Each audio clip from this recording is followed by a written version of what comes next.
My dear students, welcome to chemistry class. आज हम लोग number of atoms per unit cell calculate करने वाले हैं। सॉलिड स्टेट में calculation of number of atoms और पार्टिकल्स पर यूनिट सेल। पहला है प्रिमिटिव और simple unit cell.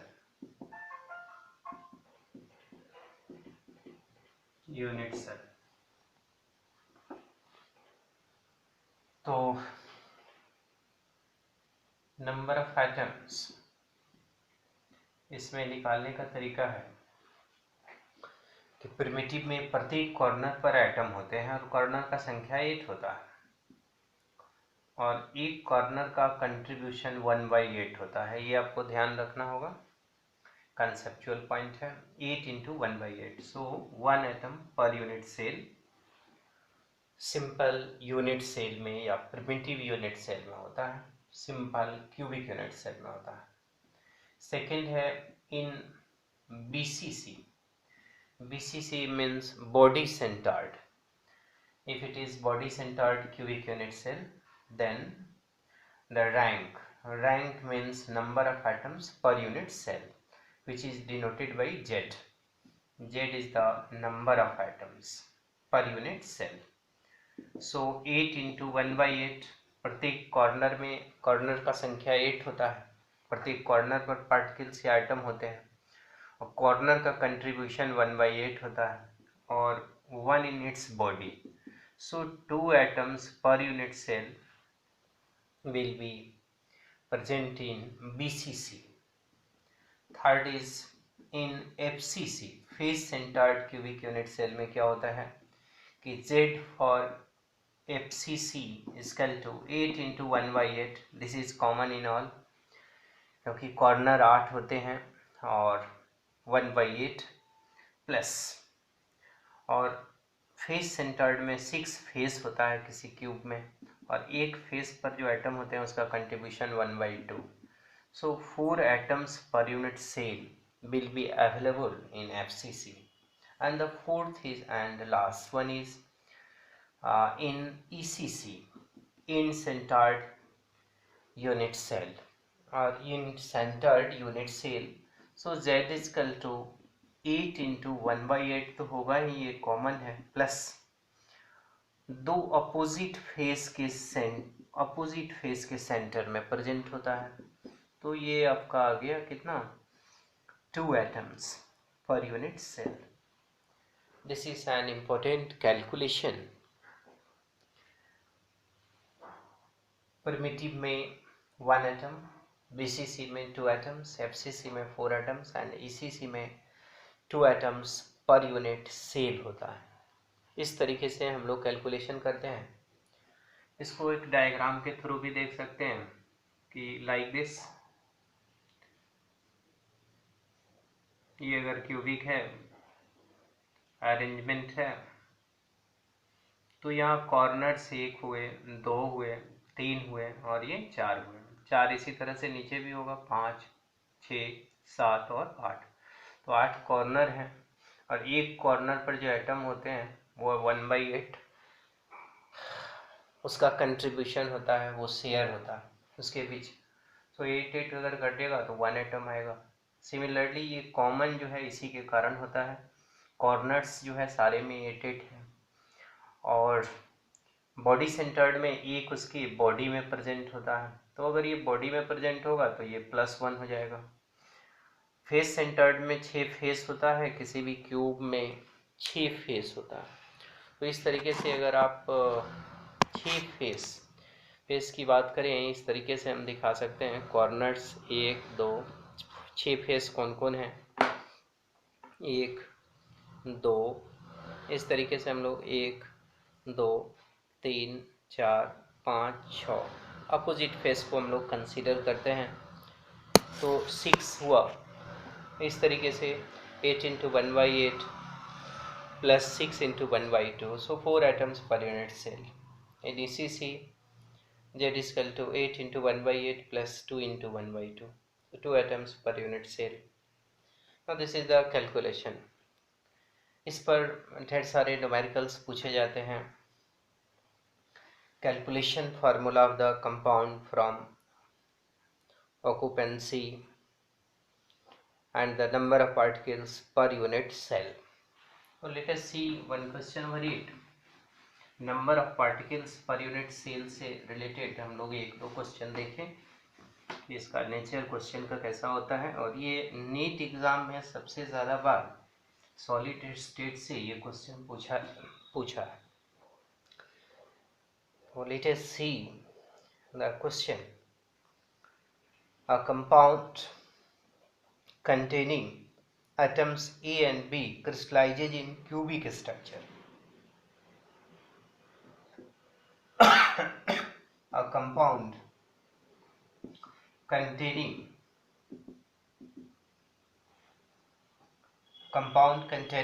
atoms A and B, atoms A and B crystallizes in cubic structure, crystallizes in cubic structure. A atoms, the atoms A are at the corner and B atoms are present at the face center. A atoms are at the corner and B atoms are at the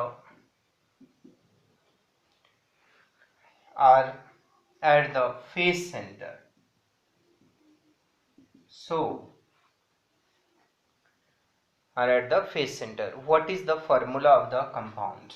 formula आपको निकालना है. Formula of compound ये determine करना है इस question में. तो बहुत इजी है कि कॉर्नर एटम का कंट्रीब्यूशन हम लोग देख लेते हैं. कंट्रीब्यूशन ऑफ कॉर्नर्स कितने हैं? 8 हैं और एक का कंट्रीब्यूशन 1/8 होता है. So 1 atom per unit cell. And the face center contains 6 atoms, so contribution of atoms will be contribution of atoms of face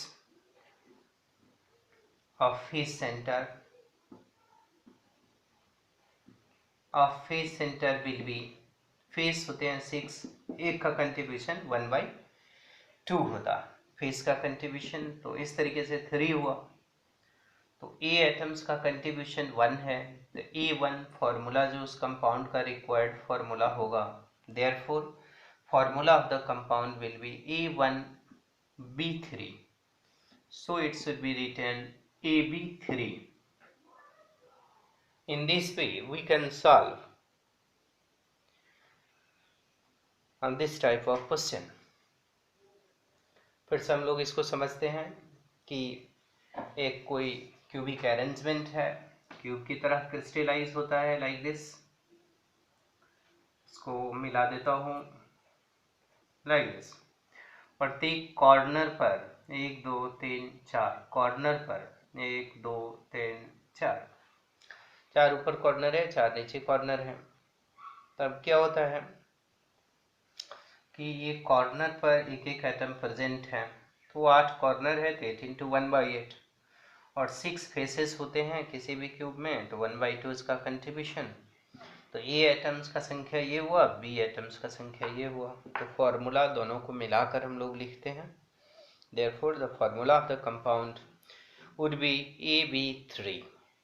So similarly we can solve several kinds of questions based on it. Let us see other thing.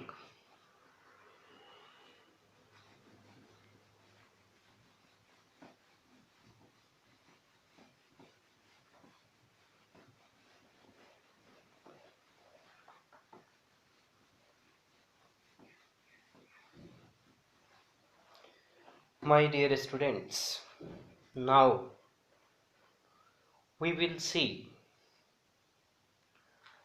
Close packed structures.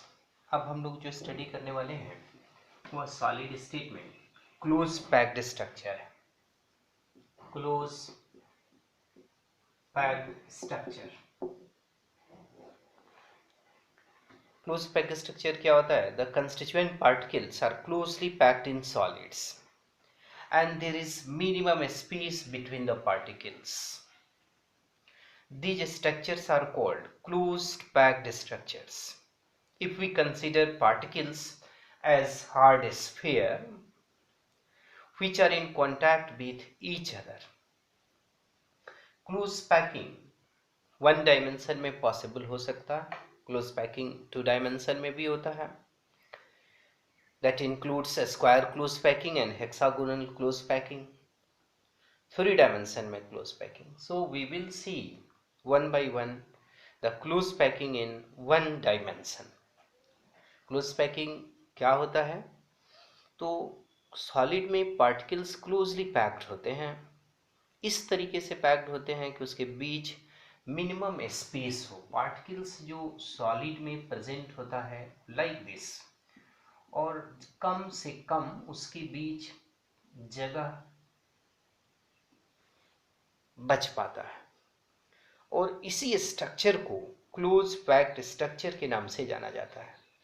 तो ये जो close packed structure है, यह close packing कई तरीके से होता है, वो वन डायमेंशन में होता है। तो कैसे होगा? क्लोज पैकिंग इन 1D, 1D means one dimension. एक डायमेंशन में किस तरीके से होगा? किसी एक एक्सिस में वो जो पार्टिकल्स होंगे वो स्टैकिंग होगा लगातार, ठीक है, वो रो या कॉलम में हम लोग दिखा सकते हैं। दूसरा तरीका है close packing. Next is close packing in two dimension. Two dimension में जो क्लोज पैकिंग होते हैं वह पैकिंग दो तरह का होता है। एक को कहते हैं स्क्वायर क्लोज पैकिंग और दूसरा हेक्सागोनल क्लोज पैकिंग होता है। Hexagonal close packing, square close packing and hexagonal close packing. Square close packing में कोऑर्डिनेशन नंबर एक एटम के अराउंड, सेंट्रल एटम के अराउंड जो एटम्स होते हैं उसका संख्या 4 होता है, जबकि एक एटम के अराउंड जो है 6 एटम्स लोकेटेड होते हैं हेक्सागोनल क्लोज पैकिंग में। तो इस तरीके से हम लोग देख सकते हैं स्क्वायर क्लोज पैकिंग। इसमें रो और कॉलम में नंबर ऑफ पार्टिकल्स को सेम हम लोग दिखाते हैं, सेम पार्टिकल्स को लाइक दिस। अब यहाँ का जो पार्टिकल्स होगा वो 4 के कांटेक्ट में होता है, 1 2 3 एंड 4 लाइक दिस। तो इस तरीके से ये पार्टिकल्स एक दूसरे के कांटेक्ट में होते हैं। इस कारण से इस एटम का कोऑर्डिनेशन नंबर जो होगा वो 4 होगा। कैसे होगा? 1 2 3 4, और ये पार्टिकल बचा रह जाता है जो इसके कांटेक्ट में नहीं होता है। इस कारण से हम कह सकते हैं कि स्क्वायर क्लोज पैकिंग में कोऑर्डिनेशन नंबर 4 होता है। और इसी तरह से हेक्सागोनल अगर क्लोज पैकिंग है, हेक्सागोनल क्लोज पैकिंग में तो 6 उसके कोऑर्डिनेशन नंबर होते हैं। जैसे ये हेक्सागन स्ट्रक्चर है तो 6 कॉर्नर्स होंगे, तो 6 कॉर्नर्स में अगर पार्टिकल्स प्रेजेंट होगा तो ये पार्टिकल्स, यहाँ का पार्टिकल्स 6 के कांटेक्ट में होगा, 1 2 3 4 5 6। इस कारण से इसका कोऑर्डिनेशन नंबर 6 होता है। कोऑर्डिनेशन नंबर का मतलब ये हुआ कि एक एटम के अराउंड जितने एटम्स प्रेजेंट होते हैं क्लोज पैकिंग में, वह उसका कोऑर्डिनेशन नंबर कहलाता है। So the total number of atoms surrounded to the central atom in a close packed structure is known as coordination number.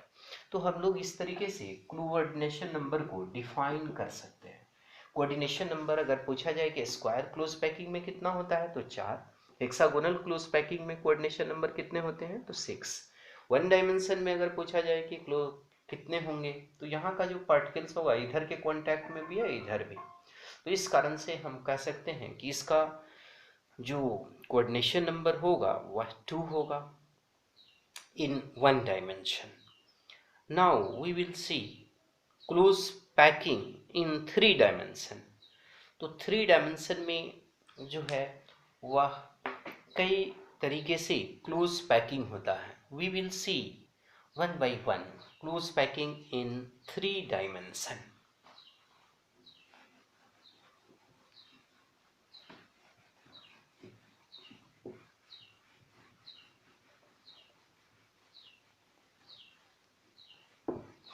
अभी तक हम लोगों ने 1 डायमेंशन में क्लोज पैकिंग देखा है और 2 डायमेंशन में क्लोज पैकिंग देखा है। 2 डायमेंशन में square close packing and hexagonal close packing किस तरीके से होता है और उसके क्या कोऑर्डिनेशन नंबर है हम लोगों ने जाना है। अब हम लोग क्लोज पैकिंग इन 3 डायमेंशन देखते हैं। Close packing in 3 dimension. 3 dimension में क्लोज पैकिंग किस तरीके से होता है, तो इसका पहला पार्ट मैं आपको बताता हूँ। एक पार्ट वह है in SC, close packing in SC. तो एससी में किस तरीके से होता है? In SC simple cubic arrangement में पार्टिकल्स जो है रो कॉलम में इस तरीके से हम लोग सजाते हैं। ये पहला लेयर हुआ, इसके ऊपर में ठीक इसी तरह का लेयर प्रेजेंट होगा और इसके ऊपर में पुनः सिमिलर लेयर का स्टैकिंग होता है। इस तरीके से हम कह सकते हैं ये फर्स्ट लेयर है, ये सेकंड लेयर है और ये थर्ड लेयर है। This is the first layer, it is called second layer. Second layer है और ये थर्ड लेयर का पैकिंग इस तरीके से होता है। अब it is formed in simple cubic arrangement. It is formed close packing in 3 dimension. It is formed by a arrangements. arrangements और इस तरीके से इसका जो कोऑर्डिनेशन नंबर होता है वो 6 होता है। कोऑर्डिनेशन नंबर आपका 6 होता है। इस तरीके से वो अरेंज होता है कि उसकी कोऑर्डिनेशन नंबर 6 होते हैं। Hexagonal, we will see hexagonal close packing. So how hexagonal close packing will be arranged. So let us see hexagonal close packing. Hexagonal close packing में ये यहाँ थोड़ा सा जगह हमारे पास है, उसको यूज कर लिया जाए। Hexagonal close packing HCP। Hexagonal close packing में कुछ मेटल्स हैं, जैसे मैग्नीशियम मेटल होता है, जिंक मेटल है, कैडमियम मेटल है, रुथेनियम होता है, ऑस्मियम है, टेक्नीशियम है, जर्कोनियम है, हाफोनियम है, HF हाफोनियम, scandium, इटेरियम, lanthanum, beryllium,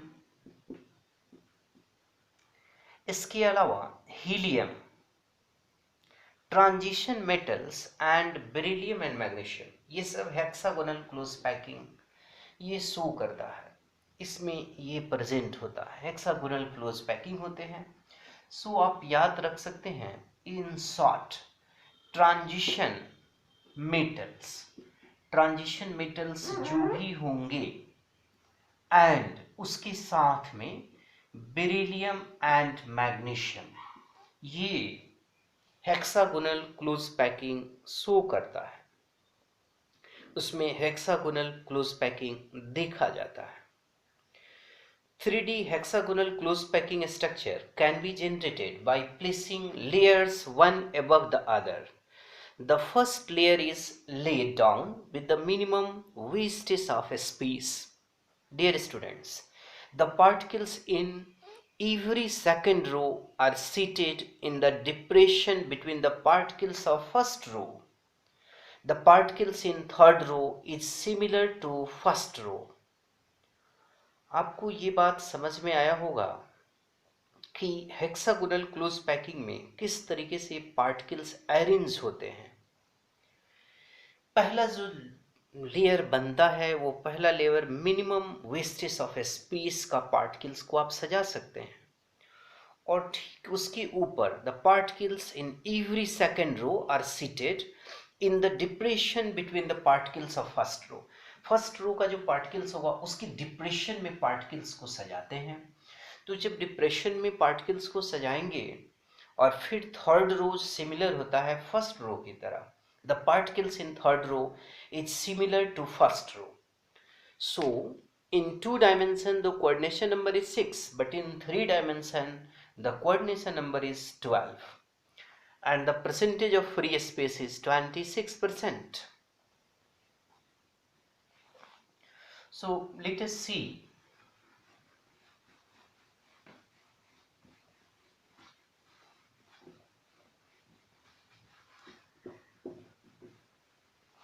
three dimension में 3D HCP, 3D HCP hexagonal close packing structure can be generated by